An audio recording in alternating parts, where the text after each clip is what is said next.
Ang krido ng pagmamason ay paglilingkod nang hindi binibilang ang halaga.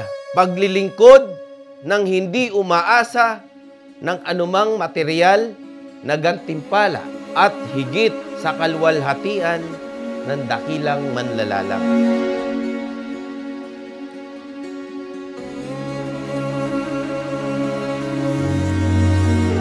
Sa amin na mga maging matuwid na mamamayan sa pamamagitan ng hulog, moral, sa pamamagitan ng eskwela, makilala ang lahat ng mga tao sa level ng pagkapantay-pantay. Naway patuloy tayong gabayan ng ating kapatid na Mason Bayani, sina Hermano Di Masalang, Dr. Jose Rizal, Hermano Sinukuan, at ng iba pang mga bayani na gumagawa ng kahanga-hanga at kabayanihan para sa ating bansa.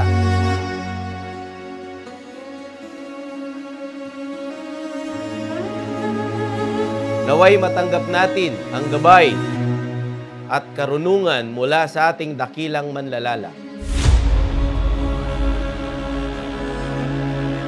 Naalala ko po nung una akong kumatok sa masonerya. Ang tanong ko sa sarili ko, ano kaya mangyayari sa akin? Ano kaya ang kayang gawin sa akin ng masonerya sa buhay ko? At alam ko naman na nagagampanan ko ang tungkulin ko bilang maayos na tao. Tulad na pinangarap ng ating mga inunin, naway kumailan lang ito sa lupain ng mga mamamayang masasaya magpa sa walang hanggan. Mga kapatid, ang watawat ng ating bansa. Buhay Pilipino, buong katapatang nanunumpa sa watawat ng Pilipinas.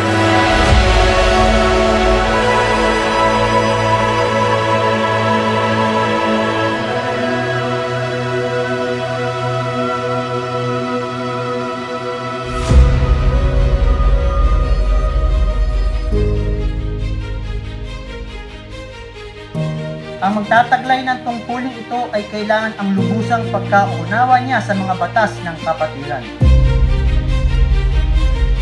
Habang naglalakbay po ako, doon ko napagtanto na marami pa rin pala akong kulang sa akin bilang isang maayos na tao.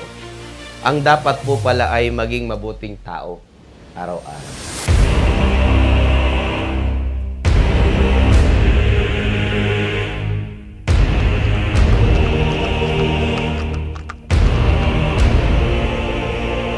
Ang tunay na mason ay nagsusumikap, una para sa paglilingkod sa dakilang manlalalang at sa isang nababagabag na kapwa at kapatid.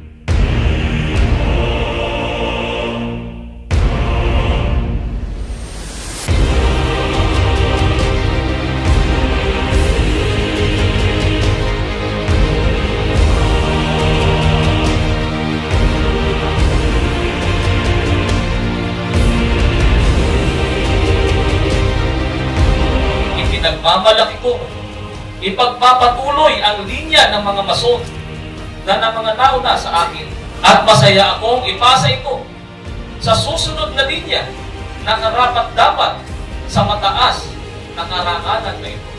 Sinusumpa ko at ipinapangako sa ilalim ng aking karangalan at paninindigang Maginoo na ako'y tutupad at ipatutupad ang saligang batas ng Gran Loya Soberana del Archipelago Pilipino.